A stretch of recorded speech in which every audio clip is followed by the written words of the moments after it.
Hello friend, मैं पुष्पांजलि कुमारी आप लोगों के सामने केमिस्ट्री का ये दूसरा लेक्चर लेकर आई हूँ। और दूसरा लेक्चर में हम लोग देखेंगे रासायनिक अभिक्रिया एवं समीकरण। जो आप देख पा रहे हैं यहाँ पे चैप्टर 10th का हिंदी माध्यम के छात्रों के लिए बनाया गया, बिहार बोर्ड के सिलेबस पे बेस्ड है ये। और दूसरे टॉपिक में हम लोग देखेंगे, फर्स्ट चैप्टर अभी हम लोग देख रहे हैं रासायनिक अभिक्रिया एवं समीकरण, केमिकल रिएक्शंस एंड इक्वेशन। तो इसका पहला लेक्चर हो चुका है, पहले लेक्चर को आप लोग देख लीजिएगा, उसके बाद ही दूसरा लेक्चर को देखिएगा ताकि आप लोगों को बेहतर अंडरस्टैंडिंग क्लियर हो पाए। तो चलिए इसमें हम लोग आज देखेंगे रासायनिक अभिक्रिया की विशेषताएं, यानी कैरेक्टरिस्टिक ऑफ केमिकल रिएक्शंस। रासायनिक अभिक्रिया की कौन कौन सी विशेषताएं होती हैं। तो सबसे पहला आप देख रहे हैं गैस की उत्पत्ति, फिर आगे अवक्षेप का बनना, रंग में परिवर्तन, ताप में परिवर्तन, अवस्था में परिवर्तन। तो गैस में उत्पत्ति पर पहले हम चर्चा करते हैं, इमिशन ऑफ गैसेस। जब कोई भी केमिकल रिएक्शन होता है तो उसमें कुछ गैस उत्सर्जित होता है, यानी कि गैस निकलता है। उदाहरण के लिए अगर हम बात करें, एक दानेदार जस्ता की बात करें, अब यहाँ रिएक्शंस के थ्रू समझने की कोशिश कीजिएगा। एक एक पॉइंट, सबसे पहला पॉइंट हम ले रहे हैं रासायनिक अभिक्रिया की विशेषता का पहला पॉइंट, गैस की उत्पत्ति। तो गैस की उत्पत्ति में हम देख रहे हैं कि यदि दानेदार जस्ता की बात करें, जस्ता जिसका प्रतीक Zn होता है, ये प्रतीक चिन्ह वगैरह आप लोगों ने 9th क्लास में पढ़ लिया होगा, उससे आगे की चीज़ ही यहाँ पे हो पा रही है। तो जस्ता, दानेदार जस्ता की अभिक्रिया अगर हम तनु हाइड्रोक्लोरिक एसिड यानी कि HCl से करते हैं तो अभिक्रिया के परिणाम स्वरूप जिंक क्लोराइड और हाइड्रोजन गैस बनता है। और गैस जो बनता है उसे तीर चिन्ह के द्वारा इस तरह से ऊपर निर्देशित किया जाता है। किसी भी रासायनिक अभिक्रिया को संतुलित करना बहुत जरूरी होता है, इसके बारे में हम अगले लेक्चर में पढ़ेंगे, लेकिन यहाँ पे देख लेते हैं, क्योंकि बिना संतुलित किए हुए कोई भी केमिकल रिएक्शन पदार्थ की नश्वरता के नियम के अनुसार गलत साबित होता है। तो इसलिए यहाँ हम इसको देखते हैं कि इसको बैलेंस कर लेते हैं, यानी संतुलित कर लेते हैं। जस्ता इधर एक है, इधर एक है, क्लोरीन इधर 2 है, इधर 1 है, तो यहाँ 2 लगाते हैं, हाइड्रोजन भी 2 हो गया, क्लोरीन भी 2, इधर दोनों तरफ बैलेंस है। तो हम लोग पॉइंट पढ़ रहे थे गैस की उत्पत्ति। तो गैस की उत्पत्ति में हम देखें कि रासायनिक अभिक्रिया, यह एक रासायनिक अभिक्रिया हुआ, समीकरण है, और इस समीकरण के थ्रू हम लोग देखने की कोशिश कर रहे हैं कि इस रासायनिक अभिक्रिया में गैस उत्पन्न हो रहा है।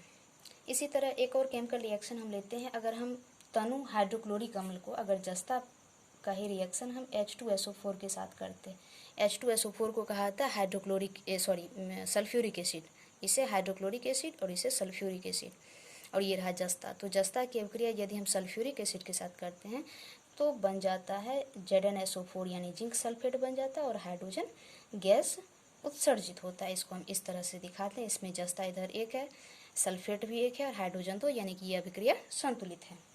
तो रासायनिक अभिक्रिया में हम देख रहे थे, रासायनिक अभिक्रिया के फलस्वरूप गैस का उत्सर्जन होता है, यह रासायनिक अभिक्रिया की एक विशेषता होती है। जस्ता का अभिक्रिया हाइड्रोक्लोरिक एसिड के साथ करते हैं तो जिंक क्लोराइड बनता है और हाइड्रोजन गैस निकलता है। उसी तरह जस्ता की अभिक्रिया सल्फ्यूरिक एसिड के साथ करते हैं तो जिंक सल्फेट यानी ZnSO4 बनता है और हाइड्रोजन गैस निकलता है। उसी तरह से एक और एग्जाम्पल हम लेते हैं, अगर परखनली में थोड़ा सोडियम कार्बोनेट लिया जाए, सोडियम कार्बोनेट का फॉर्मूला होता है Na2CO3, Na2CO3 सोडियम कार्बोनेट हो गया, और इसमें सोडियम कार्बोनेट लेकर इसमें थोड़ा सा तनु हाइड्रोक्लोरिक एसिड यानी कि HCl डाल देते हैं। तो अभिक्रिया के परिणाम स्वरूप हम देखते हैं क्या उत्पन्न होता है, यहाँ पर सोडियम क्लोराइड NaCl बन जाएगा, H2O बनेगा और CO2 उत्सर्जित होगा। देख लेते हैं ये बैलेंस है या नहीं। सोडियम यहाँ 2 है तो यहाँ 2 लगाते हैं, क्लोरीन यहाँ 2 हो गया, यहाँ 2 हो गया, क्लोरीन और सोडियम दोनों बैलेंस है। कार्बन 1 हो गया, ऑक्सीजन इधर 3 है, ऑक्सीजन इधर 2 और 3 है। एक बार फिर से देख ले रहे हैं, सोडियम 2, कार्बन 1 है, ऑक्सीजन इधर 3 है, ऑक्सीजन 2 1 3 है, हाइड्रोजन इधर 2 है, हाइड्रोजन 2, क्लोरीन 2, यानी कि ये रासायनिक अभिक्रिया पूर्णतया संतुलित है। अब आगे बात करते हैं, हम लोग क्या बात कर रहे थे, ये सोडियम कार्बोनेट हो गया, और सोडियम कार्बोनेट की अभिक्रिया हाइड्रोक्लोरिक एसिड के साथ यानी हाइड्रोक्लोरिक अम्ल के साथ करते हैं तो सोडियम क्लोराइड बनता है, sodium carbonate plus hydrochloric acid, sodium chloride जिसे हम नमक कहते हैं, साधारण नमक का यह सूत्र हुआ, और जल बनता है और कार्बन डाइऑक्साइड गैस बनता है।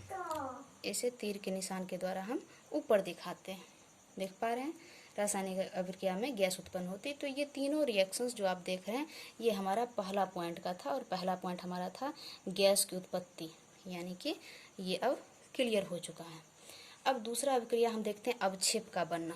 अवक्षेप कैसे बनता है? अवक्षेप का बनना इसके हम कहते हैं फॉर्मेशन ऑफ प्रिसिपिटेट, यानी कि अवक्षेप कैसे बनता है। अवक्षेप को प्रिसिपिटेट कहा जाता है। तो अवक्षेप बेसिकली एक ठोस पदार्थ होता है जो किसी रासायनिक अभिक्रिया के फलस्वरूप विलयन से पृथक होता है। यानी कोई रासायनिक अभिक्रिया अगर होता है तो उसमें जिस विलयन में रासायनिक अभिक्रिया कराया जाता है, घोल में किसी माध्यम में कराया जाता है, तो उस विलयन से जो ठोस पदार्थ पृथक होता है, अलग होता है, निकलता है, उस वैसे अभिक्रिया को अवक्षेपण अभिक्रिया कहते हैं। और वह ठोस पदार्थ जो अभिक्रिया के परिणाम स्वरूप बनता है उसे अवक्षेप या प्रिसिपिटेट कहा जाता है। अब हम यहाँ रासायनिक समीकरण के द्वारा इसे समझने का प्रयास करते हैं। तो सोडियम क्लोराइड के जलीय विलयन में, ये रहा हमारा सोडियम क्लोराइड, इसके जलीय विलयन में सिल्वर नाइट्रेट यानी कि AgNO3 डालते हैं। ये सोडियम क्लोराइड हो गया और ये सिल्वर नाइट्रेट है, लिख दे रही हूँ यहाँ पे मैं, सिल्वर नाइट्रेट।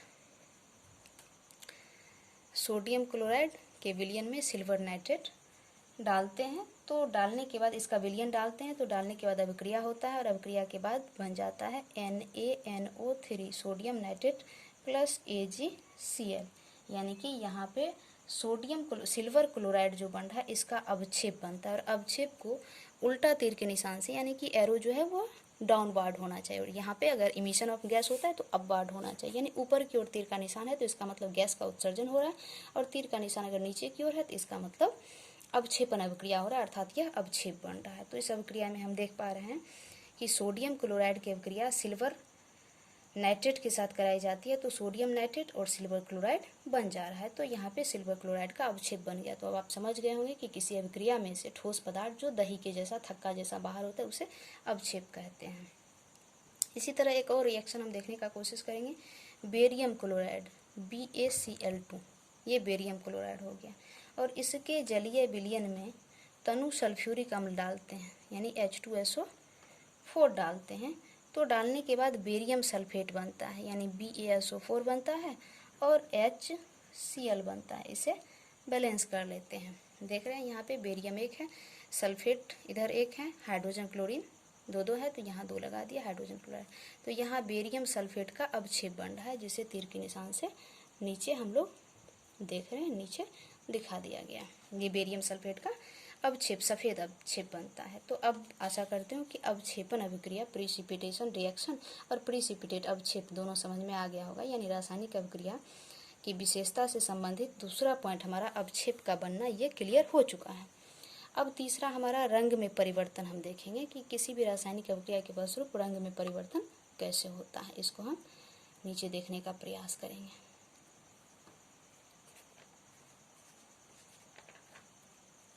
तो कुछ रासायनिक अभिक्रिया के फलस्वरूप रंग में भी परिवर्तन होता है। उदाहरण के लिए अगर हम बात करें पोटेशियम परमैंगनेट, पोटेशियम परमैंगनेट का फॉर्मूला होता है KMnO4, ये रहा पोटेशियम परमैंगनेट, और इसका विलयन जो होता है वह बैगनी रंग का विलयन होता है, बैगनी रंग का विलयन होता है। पोटेशियम परमैंगनेट के बैगनी रंग के विलयन में थोड़ा थोड़ा करके अगर हम नींबू का रस निचोड़ते हैं, यानी कि हम लिख दे रहे हैं यहाँ समझने के लिए नींबू का रस, चूँकि यहाँ प्रयोगशाला वाला सामग्री उपलब्ध नहीं है तो मैं इस प्रयोग को नहीं दिखा पाऊँगी, आप लोगों को समझना ही होगा। पोटेशियम परमैंगनेट यानी KMnO4 जो बैगनी रंग का इसका एक घोल है, और इस घोल में थोड़ा थोड़ा करके हम नींबू का रस निचोड़ते हैं, तो विलयन का बैगनी रंग धीरे धीरे गायब हो जाता है, यानी कि इसका बैगनी रंग अब समाप्त हो गया, बैगनी रंग इसका अब नहीं रहा। तो यह एक रिएक्शन हुआ, एक अभिक्रिया हुआ, सिट्रिक एसिड नींबू में होता है। आगे की कक्षाओं में हम लोग डिटेल्स इसके बारे में पढ़ेंगे। और इस अभिक्रिया के फलस्वरूप पोटेशियम परमैंगनेट का बैगनी रंग समाप्त हो गया। तो ये बताता है कि रासायनिक अभिक्रिया के फलस्वरूप पदार्थ के रंग में भी परिवर्तन होता है, यानी कलर चेंज हो जाते हैं। इसी तरह एक और रिएक्शन हम लेने का प्रयास करेंगे। यहाँ पे आप लोगों को जैसा कि दिख पा रहा होगा, पोटेशियम डाइक्रोमेट यानी K2Cr2O7, इसे कहते हैं पोटेशियम डाइक्रोमेट। इसको यहाँ पे हिंदी में हम लिख दे रहे हैं, ये रहा पोटेशियम डाइक्रोमेट, पोटेशियम डाइक्रोमेट। इसके अम्लीय विलयन में, अम्लीय विलयन की अगर हम बात करें तो अम्लीय विलयन कब होगा, जब इसमें हम H2SO4 सल्फ्यूरिक एसिड या कोई सा भी एसिड डालते हैं तो अम्लीय विलयन होता है। तो पोटेशियम डाइक्रोमेट यानी K2Cr2 के अम्लीय विलयन का रंग नारंगी होता है, यानी कि इस घोल का पूरा का रंग हो गया नारंगी। नीचे में लिख दे रहे हैं, ये नारंगी रंग का होता है, आप जान रहे हैं। अब यदि इसमें सल्फर डाइऑक्साइड गैस प्रवाहित की जाए, यानी कि इसमें अगर मैं SO2 डालूं, सल्फर डाइऑक्साइड गैस प्रवाहित की जाए, तो प्रवाहित करने के बाद सल्फर डाइऑक्साइड ऐसे कलरलेस होता है, यानी इसमें रंग नहीं होता है। प्रवाहित की जाए तो विलयन का रंग नारंगी से हरा हो जाता है। यहाँ पे एक अभिक्रिया होती है और उस अभिक्रिया के परिणाम स्वरूप ही ये ऐसा हो पाता है। इस अभिक्रिया को हम लोग देख रहे हैं, इस तरह से ये रिएक्शन होता है। इसको अगले पेज में हम इस रिएक्शन को देखते हैं, यहाँ पे लिखने में नहीं हो पा रहा है।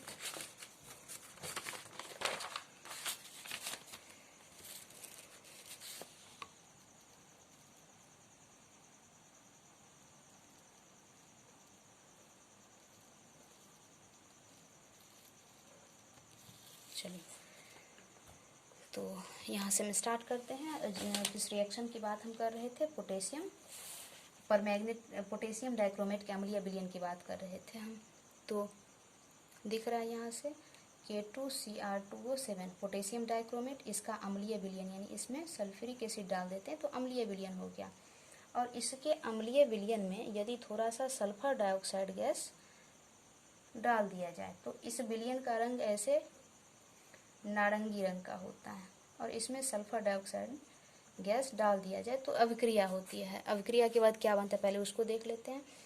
तो बन जाता है अभिक्रिया के बाद K2SO4 यानी पोटेशियम सल्फेट, उसके बाद Cr2SO4 का होल थ्राइस, Cr2SO4 का होल थ्राइस, देन H2O बन रहा है, यानी पोटेशियम सल्फेट K2SO4, यहाँ पे 3 लगा देना, बैलेंस हो जाएगा। K2SO4 बन रहा है, Cr2SO4 का होल थ्राइस, Cr2SO4 का होल थ्राइस और H2O यहाँ पे बन पा रहा है। तो इस पूरे रिएक्शन में हम देख रहे हैं इस विलयन का नारंगी रंग था, लेकिन जब इस विलयन में हम सल्फर डाइऑक्साइड गैस प्रवाहित करते हैं तो इस विलयन का नारंगी रंग धीरे धीरे हरा रंग में परिवर्तित हो जाता है। तो यहाँ हरा रंग में परिवर्तन इस चीज़ को दिखाता है कि ये अभिक्रिया जो हुआ यह पूर्णतया अभिक्रिया दिखा रहा है कि अभिक्रिया के परिणाम स्वरूप अभिक्रिया के रंग में परिवर्तन होता है, यानी कि अभिक्रिया में जो भी पदार्थ भाग लेते हैं जो प्रतिफल बनता है वह उसके रंग में बदलाव होता है। उसका जो प्रारंभिक अभिकारक का जो रंग था और प्रतिफल का रंग जो है वो उससे बदल जा रहा है। इस चीज़ को हम लोग यहाँ पे देख रहे हैं। अब अगला पॉइंट हमारा था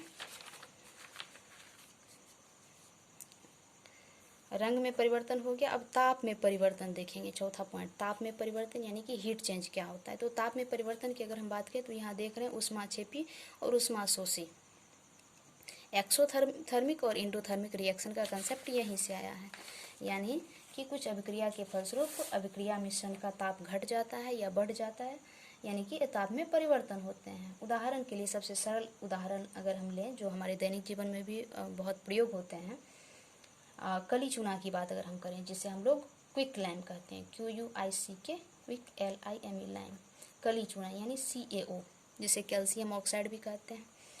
इस पे क्या करते हैं, थोड़ा सा अगर हम पानी डाल देते हैं, जो बाज़ार से आप चूना खरीद के लाते हैं इसमें अगर हम थोड़ा सा पानी डाल देते हैं तो कैल्शियम हाइड्रोक्साइड बनता है।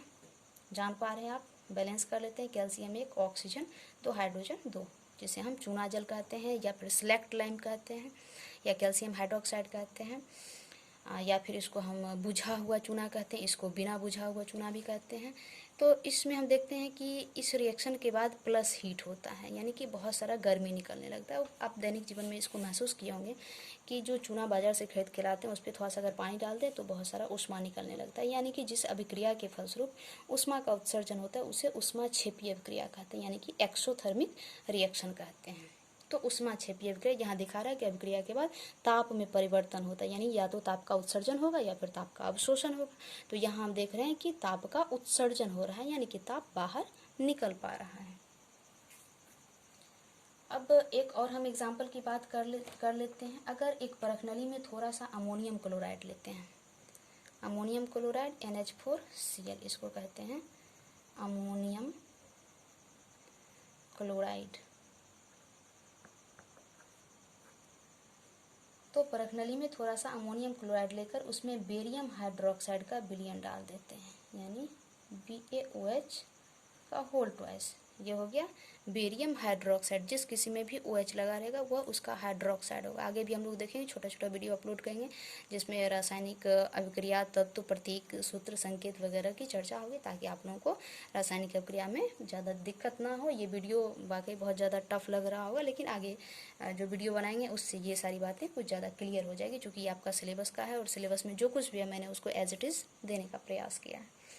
तो अमोनियम क्लोराइड का रिएक्शन हम करते हैं बेरियम हाइड्रोक्साइड के साथ। तो अभिक्रिया के फलस्वरूप यहाँ पे अमोनियम हाइड्रोक्साइड बन जाता है, यानी NH4OH बन जाता है, और बेरियम क्लोराइड BaCl2 बन जाता है।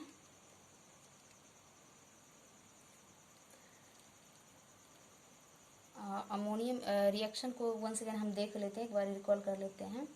अमोनियम क्लोराइड एक परखनली में लेते हैं, उसमें थोड़ा सा बेरियम हाइड्रोक्साइड का विलयन डालते हैं, तो बेरियम क्लोराइड बन जा रहा है Ba। यहाँ अमोनियम हाइड्रोक्साइड नहीं, सॉरी, यहाँ पे अमोनिया बनेगा और जल बनेगा, अमोनिया और जल बनता है। तो इस अभिक्रिया में ये अभिक्रिया मिक्सचर जो होता है इसका टेम्परेचर रिड्यूस हो जाता है, मतलब कि इसका ताप बहुत ज़्यादा घट जाता है, कम हो जाता है। इससे ये पता चलता है कि इस अभिक्रिया में ऊष्मा का अवशोषण हो रहा है, यानी यह ऊष्मा शोषी अभिक्रिया का उदाहरण हो गया। तो यहाँ हम देखें कि अभिक्रिया के बाद ताप में परिवर्तन होता है, यानी कि तीर के इस तरफ बाईं तरफ हम प्लस हीट लिखेंगे और इधर दाईं तरफ लिखेंगे। तो दाईं तरफ लिखेंगे तो ऊष्मा क्षेपी होगा, और बाईं तरफ अगर हीट यानी ऊष्मा लिखेंगे तो ऊष्मा शोषी अभिक्रिया होगा। अब आगे लास्ट पॉइंट हम देख लेते हैं।